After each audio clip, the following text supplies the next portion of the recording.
right. So, anyways, but pray for your country. This is, anyway, I could go off. I got to stick with the Bible. I will end off on this. So, anyway, we only have a little bit of time. Let's see. So, second, we've been talking about the end times. So, I got the picture up here a little bit, just to give a little reference point. Last couple weeks, we were talking about. You can turn to Romans 14 if you want to. Last week we were talking about, or finishing up just in Ruth, one of the similitudes that just gives an awesome picture about a Gentile bride who marries the richest guy in town and who ends up redeeming her and making her his bride. And that's just an earthly story that happened here, but kind of a picture of just kind of a whole overall picture of what the church is to Jesus Christ. But we're going to come off that. We might throw a couple others in here along the way.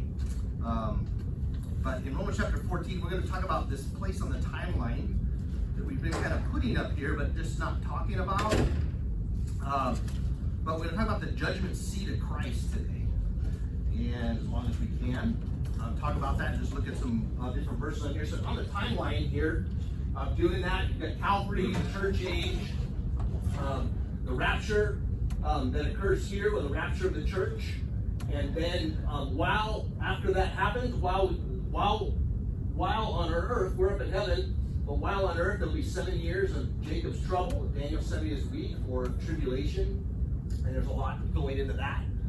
It goes into that. And then Christ returns, Battle of Armageddon, 1,000-year reign, great white throne judgment, new heavens, new earth. That's kind of the overall high-level thing. When we talked about the marriage, we mentioned or referenced the marriage supper of the Lamb. That's an event that occurs up in heaven with the bride. It's the marriage supper. Jesus is married to his bride.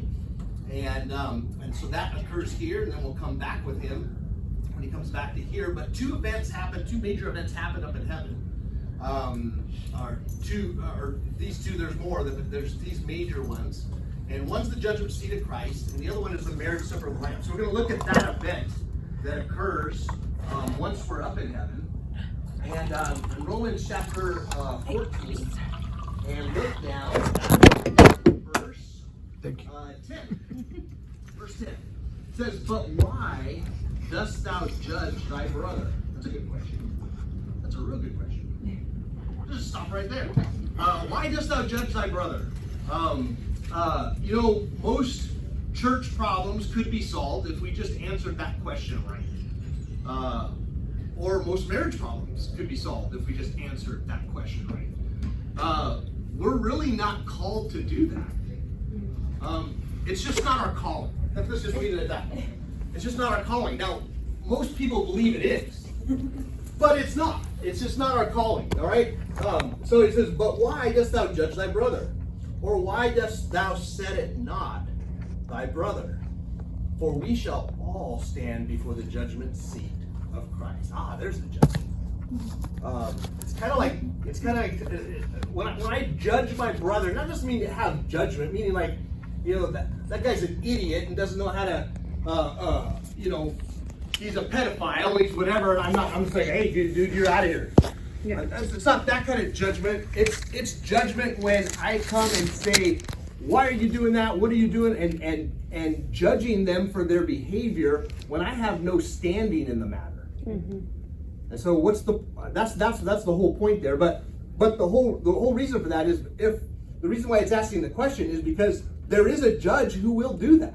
Mm-hmm. And so when I do it, it's kind of like saying, Jesus, step aside, I got this. That's kind of what it's saying. And so that's why Paul's kind of rhetorically asking this question. Why are you doing that? And the reason for that is because there is a judgment seat of Christ. That's going to happen. I mean, we as Christians will be judged. And we'll explain this in a minute of kind of how this judgment works. But there is going to be a judgment seat of Christ. So turn over to turn over to, let's see, 2 Corinthians, and look at chapter 4.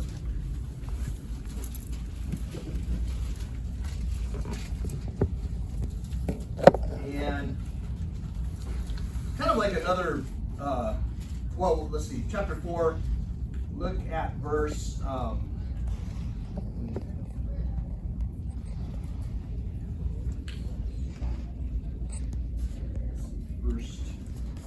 we'll go there. Chapter 5, look at down at verse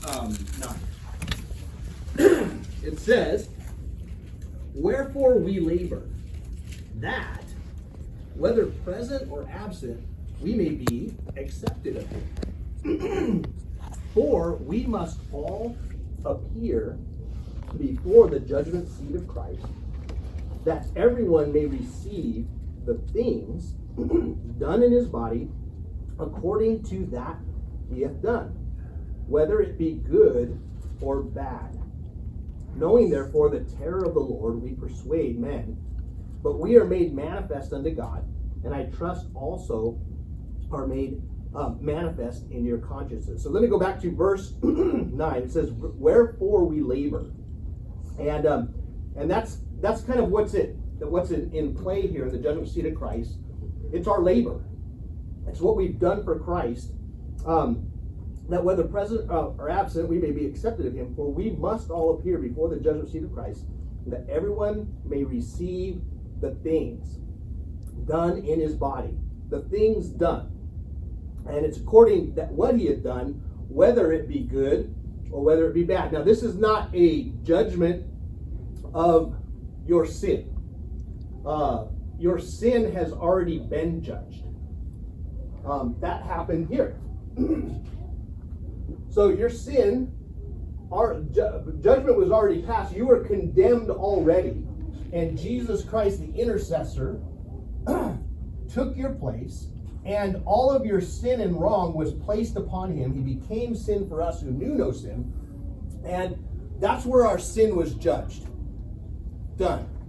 So this is the judgment seat of Christ is not this judgment here is not a question of whether or not you're going to go to hell or you're going to go to heaven. It's a judgment of what you've done. It's a judgment of how we've labored for the Lord Jesus Christ. So that's what's being done here. It's not a judgment of it's not a criminal court. It's a judgment that decides how to reward. It's a different kind of ceremony that goes on here. It's not you're a criminal, you're bad, you go to jail. All right? It's just a matter of, okay, what'd you do? That's all it is. Now, it's not that's all it is. It's not like a flippant thing that happens here. But it's not a judgment of your sin. Nobody goes here and ends up being, let's say all you had was bad or had nothing done. Oh no, you're a bad cookie. You go down here. All right, that's not what not what this judgment is. The judgment seat of Christ is for those who are saved, have already trusted Christ, and now it's for the things that are done in the body. And so if you want to keep your marker there, we'll probably be back in 2 Corinthians 4 in just a minute. But turn over to 1 Corinthians chapter 3, and we'll get a little bit more detailed picture as to what goes on here. 1 Corinthians chapter 3. Look at verse. Let's see here. Oh, let's go back to before I get to chapter 3. I want to go to verse 4 for just a second. Paul says in verse 1, "Let a man so account of us as of the ministers of Christ and stewards of the mysteries of God. Moreover, it is required in stewards that a man be found faithful. But with me it is a very small thing that I should be judged of you." That's a great attitude to have, by the way. Even though we let off with the verse, "Why judgest thou thy brother?" somebody's going to judge you. And it's going to be a brother. It's going to happen. And it's going to be your spouse, it's going to be your kids, it's going to be your loved ones, it's going to be your church family here. Somebody's going to do that. But this is a great attitude Paul has. But with me, it's a very small thing that I should be judged of you. That's an awesome Christian attitude to have. Because you're going to be judged by somebody who shouldn't be judging. And all we have to do is look in the mirror, because we're going to do it too. We're going to mess up. We're all going to do it. I can't condemn somebody for being the church judge who judges all the brethren, because we've all done it. All right, so it's like, okay, but this is the right attitude to have towards somebody who's judging you. This is Paul now. I mean, Paul's going to all these churches, right? I mean, he went through it. Like, who are you? I'm of Apollos. Who are you? You know, he got it, man. He got it when he went through these places. But he says, with me is a very small thing that I should be judged of you, or of man's judgment. Yea, I judge not my own self, for I know nothing by myself. Yet am I not hereby justified, but he that judges me is the Lord. I love that. That is what the Christian needs to answer to. And that is an awesome way to protect your faith, folks. Is realize you answer to the Lord. Because if everybody in this church, if everybody on earth were to forsake what you believe today, would you still believe it? Yeah. You might face that. You could face that before this is all over. Yep. And who is it? Who is my judge? I'm going to stand before the Lord. And so anyways, but that's a great attitude to have. But he that judges me is the Lord. Therefore judge nothing before the time. Again, this is kind of a repeat of the commandment. Therefore judge nothing before the time. What time? Until the Lord comes. Because when the Lord comes, there's going to be a judgment. All right? So, who both will bring to light the hidden things of darkness and will make manifest the counsels of the heart. And then shall every man have praise of God. So the timing of that is after the Lord comes, then we're going to have this judgment. It goes here. So, go over, swap over to the previous page, 1 Corinthians chapter 3. It says, look down at verse,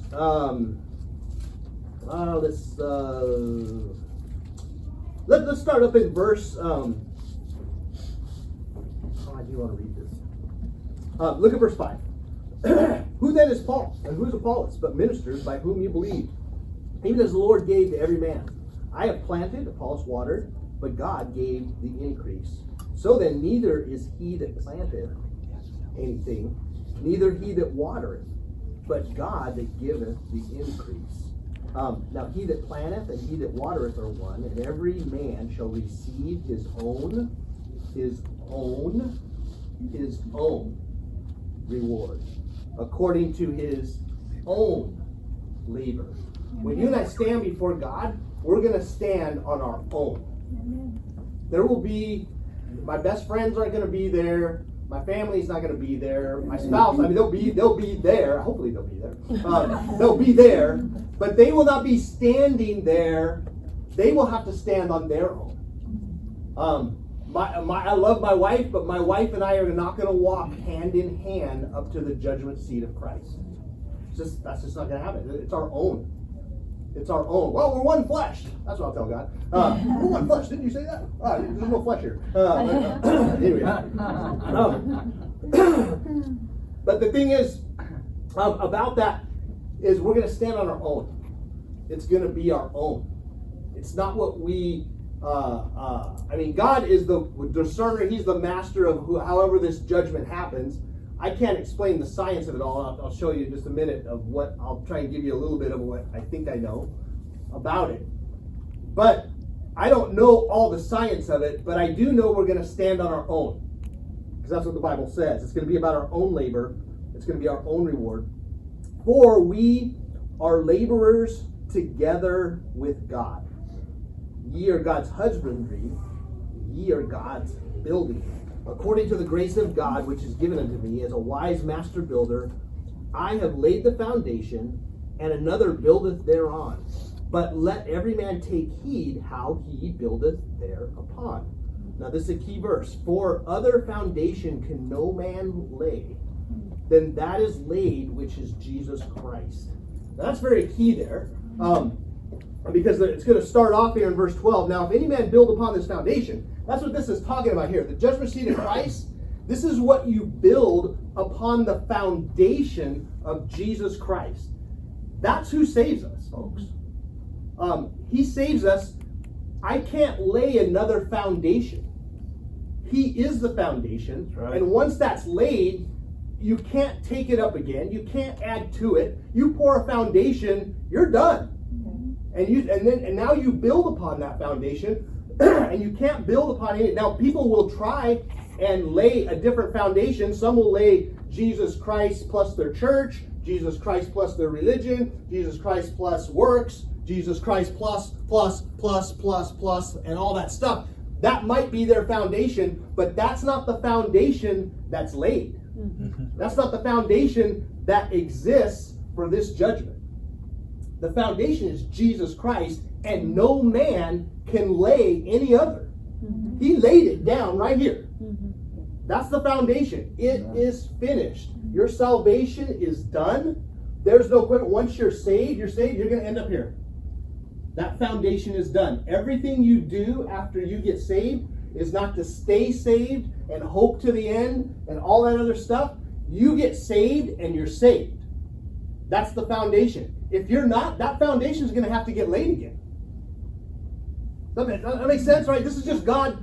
This is just doctrine that's all throughout the Bible. It just fits into this situation. He's saying, look, Jesus Christ is the foundation.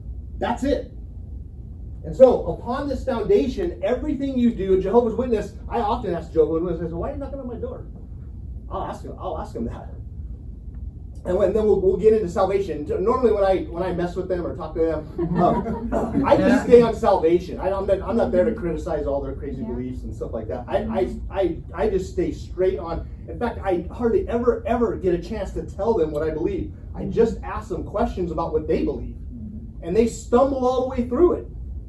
I had one lady at one point, at the end of me asking questions, agreed that you get saved by grace through faith, and then not of yourselves. It's the gift of God. It was like this aha moment. I can't believe I just said that. She answered the question. Amen. And so she came to that conclusion. But no foundation, other foundation can no man lay. That's Jesus Christ. Now, everything you do in your body and your labor is to build upon that foundation. It's not part of the foundation. It's not any part of the foundation. It's to put upon it. It's like the foundation's laid. Now we're going to start putting up forms. Now we're going to start doing other things. But the foundation's laid, folks, right there. And when you get saved, you're saved.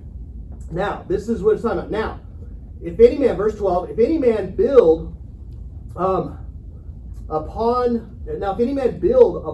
this foundation gold, silver, precious stones, wood, hay, stubble, every man's work shall be made manifest, for the day shall declare it, because it shall be revealed by fire, and the fire shall try every man's work. Every man's work. That's what the judgment is about. It's about our labor. It's about our work for the Lord.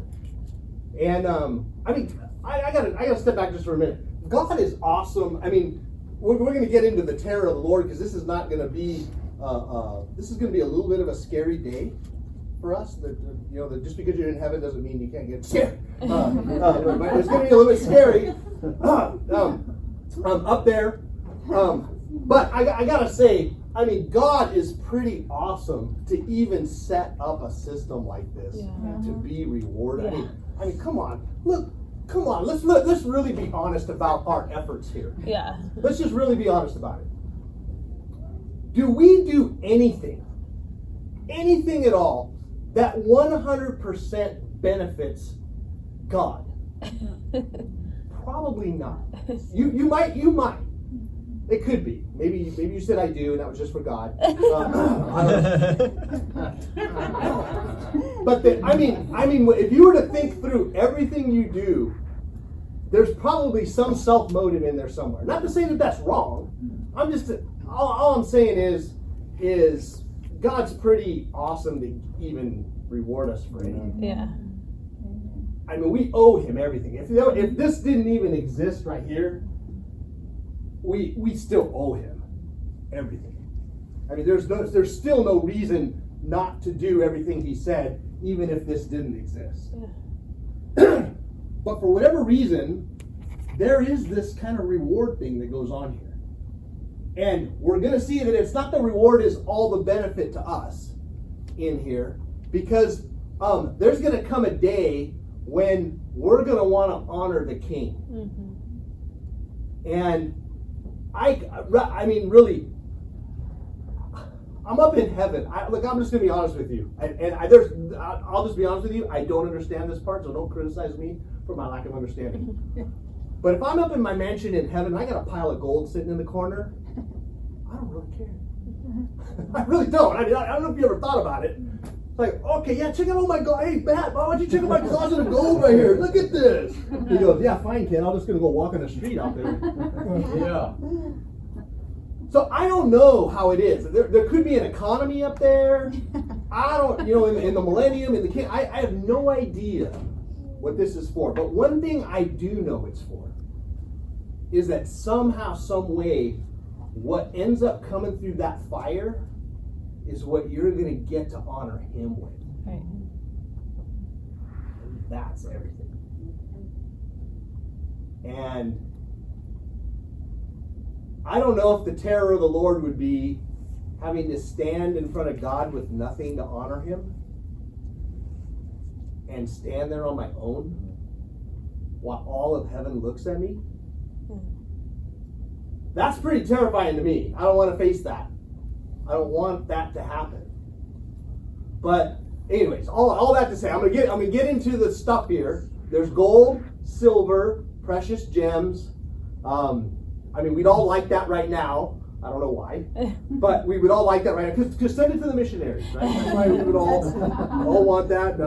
We would send it to the missionaries. And thanks for all your giving for Final Frontiers. Hopefully, every month you can give to that if you want. I mean, he kind of introduced that last Sunday night. If you weren't here last Sunday night, it was last Sunday night, right? Yeah. And there was like a plea from Brother Nelms, who does that mission. And look, that guy is on. If you know anything about that guy and about that ministry, that guy is in the field. He is in the thick of getting Bibles smuggled, and I mean, and food out to people. That guy every day is sitting there in the hot whatever, loading trucks, doing all kinds of stuff. I mean, this guy is in it, man. He's not sitting back just managing a missions fund. This guy's in it working. And so, anyways, but there was a whole bunch of people that have lost, a lot of converted Muslims that have lost family members, and they have nowhere to turn. And so anyway, so he was just trying to say, hey, we need to support these families, these kids, these moms that have no dads. And anyways, but our church responded quite a bit. And so anyways, but you haven't given to that, you still can. You can still give to that every month, and it gets the gospel into these places that nobody else is going. But anyway, that's commercial. But anyway, it says, now, if you build upon this foundation gold, silver, precious stones, wood, hay, and stubble. Now, obviously, there's a division of three things there. You've got gold, silver, and precious stones. And then you have wood, hay, and stubble. Now, if you throw all that in the fire, there's only 3 of those 6 things coming out of it. And so it gets tried by fire. This is not hellfire, all right? This is not, I'm burning. That's not what this is here. This is your labor. This is everything. We're going to give an account to God, and that's going to roll out whether it's good or whether it's bad. I'm not talking about my sin and all my bad thoughts and things like that. We're talking about all of the bad choices I made with my time, with my money, with the things that God gave me to steward down here. All of that's going to get thrown in there. It's going to be revealed to everybody. And it's going to get thrown in this, and they're just going to go dink, and they're going to turn on the gas flame, and it's going to go poof. And there's going to be something left there.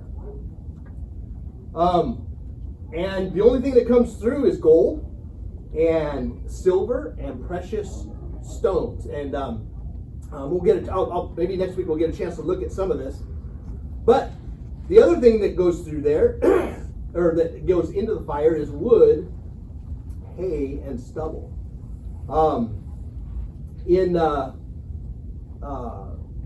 One of the things that those three things have in common is that they're all dead things. One's dead wood, right? Oh, that's my husband. Dead. One's a dead tree. One's dead grass, and one's dead wheat.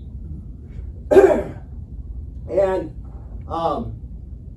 most of what we invest in this world is this right here. And you know what's going to happen to this? It's just going to die. That is dying right now, man. What's the word? Decompose. There you go. I'm decomposing right in front of you. You can't see it. I'm decomposing. And this is just dead thing. That's all it is. Now I have to eat, and I gotta sleep, and I gotta do those things in order to be able to function and labor.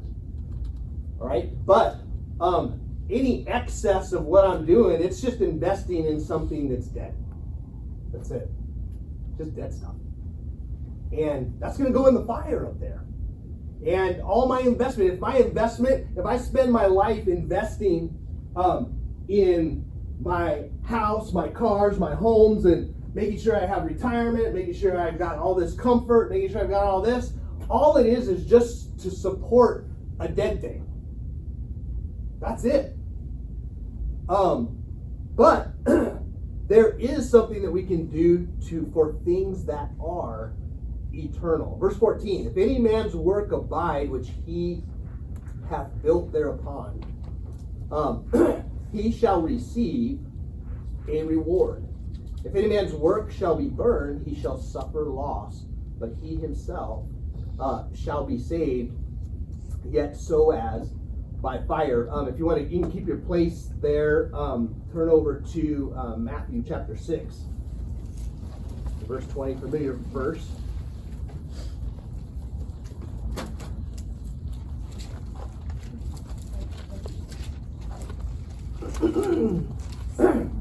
So verse 19 says, lay up for yourselves treasures, or lay not up for yourselves treasures upon earth, where moth and rust doth corrupt, where thieves break through and steal, but lay up for yourselves treasures in heaven, where neither moth nor rust doth corrupt, and where thieves do not break through or steal. For where your treasure is, there will your heart be also. Treasures in heaven are laid up only when treasures on earth are laid down. And God's keeping an account of all this. That's what, God's God. I don't know how he does it. In verse 13 of chapter 3 in 1 Corinthians, it said he's going to try every man's work of what sort it is.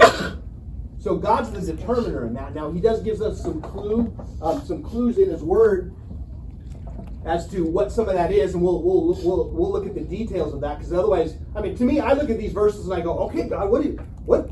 I just want to invest in, like, if any of you invest in anything, you always want to invest in something, like if you invested in Tesla, a few years ago, you'd be pretty happy right now. But when you invest in something, you want to know, okay, that seems like a good investment. How do I invest in that? How do I do that? I read these verses and I go, okay, God, this is my future. This is why I live and breathe. I'm here to bring you glory. That's why you have me alive. How can I turn my life into these things so that I'm not showing up with wood, hay, and stubble? And so we want to find out what those details are. What is it that I can do? And how is it that I can labor so that when I show up at the judgment seat of Christ, that, I picture this, guys, and I could be wrong on the whole order of things, but after this takes place, and whatever's sitting there at the end of that, to me, when Jesus says, well done, thou good and faithful servant, I can't imagine that comes before this. I could be wrong. It just doesn't logically make sense that would come before that, unless God knows how this is going to turn out. But then you'd be clued in that oh, my judgment's going to be pretty good if you don't. You don't think about this stuff. And so, anyways, but I would have to think that happens here. And at the end of this judgment, whatever's laying in front, Jesus is probably either smiling or he's not. And I don't know what that word terror is. I kind of know what it means down here on earth, and I want nothing to do with it. Especially, I don't want God to be a terrorist to me. We're talking about terror. We're talking about what, somehow, some way going, oh wait, in front of God? When the first time I see him, look, when you see him and you see those wounds in his hands and in his feet, and you see that for the first time and you want to tell him you love him, and then you show up here with nothing, it's just not going to work. What shows up here is saying, God, thank you, I love you. And see that right there? I love you. That's all you. That's all you. I love this. I saw this this week. Oh, that doesn't work. I'll close with this. I just forgot what I was going to do. You saw something this week. Oh, here it is. Some of you may have already saw this. I'm kind of pretty slow. Christian, right? There's Christ, and then it's I am nothing. That's good. That about sums it up, folks. Mm-hmm. It's all about him. That's what we've been talking about in these end times. It's all about him. Everything's about him. And when we show up and whatever ends up in this pile, it's going to be about him. He's the one who enabled it. He's the one who gave me the faith. He's the one who gave me the grace. He's the one who supplied the strength, the courage, the boldness, whatever it is that I ended up doing, ended up coming from him anyways. It's just a matter of whether I yielded to him in these matters. And so this is a real event. Now, one of the things that's happened in these last few weeks, and it hasn't happened in your heart at all if you haven't been paying attention, there's a lot of what's happened in here has accelerated pretty fast in the last 4 months. I don't know about you. I've always believed in this. When things start to act out, it starts to become a little more real, I would think, in most people's hearts. We all know about this. You've all heard about this. You all know that the judgment seat of Christ is coming. But how real is it?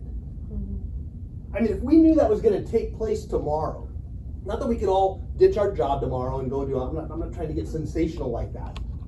I'm just trying to say, if that was really real, and we knew that was coming at the end of the year or whatever, and we knew it. We saw a preview of it. God just showed up in your house and said, hey, Ken, look, this is going to be you in 4 months. And you knew it was him.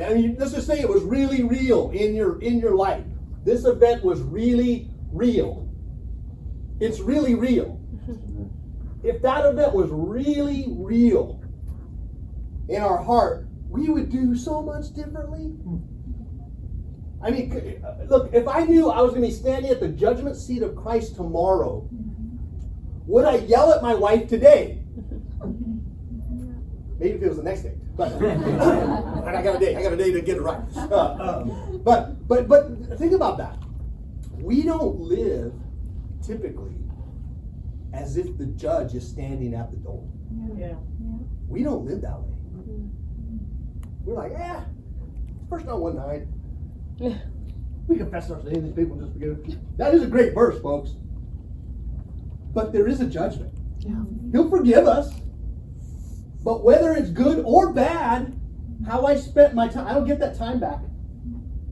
I do not get that time back. I don't get those dollars back. And I don't get my decisions back. That's recorded for eternity. And that shows up here. That's a scary thought. Anyway, the terror of the Lord. Anyways, but we'll look at this is I'm not here to This is not doom and gloom, folks. This is exciting if we'll get excited about it. Amen. Right? We go, oh man, really? Man, I got that. Let's do it. Let's go. Where can I serve? What can I do? How can I be? Remember, this is not for your salvation. This is for Him.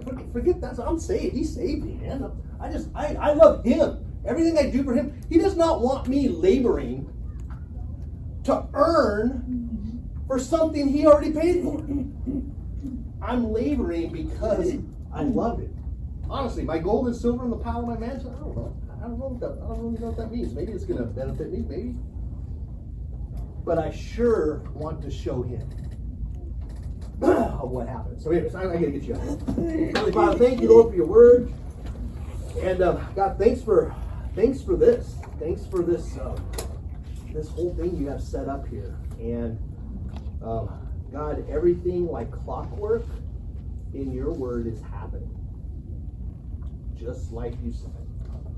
And this is just one more event on the calendar that's going to happen, just like you said.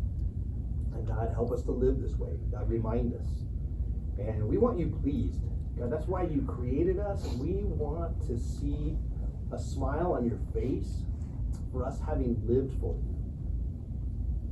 You're worthy of it. You deserve it. God, help us to give that to you when we arrive. We love you and praise your name. Amen. Amen. All right, thanks for being here. And grab everything you can on the way out.